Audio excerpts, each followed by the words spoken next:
बिस्मिल्लाहिर्रहमानिर्रहीम। अस्सलाम वालेकुम।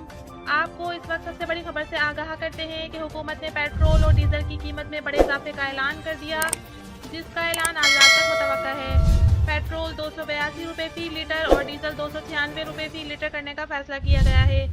इसके पेट्रोल और डीजल लेवी में भी 10 रुपये का इजाफा करके 50 रुपये फ़ी लीटर कर दिया जाएगा। हुकूमत ने कीमतों में इजाफे की वजह डॉलर के बढ़ते हुए रेट का बताया है। इसके अलावा 12% इजाफे से पेट्रोल भी 282 रुपये फ़ी लीटर कर दिया जाएगा, जिसका ऐलान आज रात मुतवक्का है। हुकूमत ने गैस की कीमत में भी बड़ा इजाफा कर दिया है, जिससे घरेलू गैस सार्फिन परेशान हैं। मट्टी का तेल 270 रुपये फ़ी लीटर होगा। कीमतों में इजाफे से हुकूमत को 850 रुपये हासिल हो जाएंगे। दूसरी जानिब अफवाह ये भी है कि मुल्क में पेट्रोल और डीजल के ज़खायर सिर्फ 20 दिन के रह गए हैं।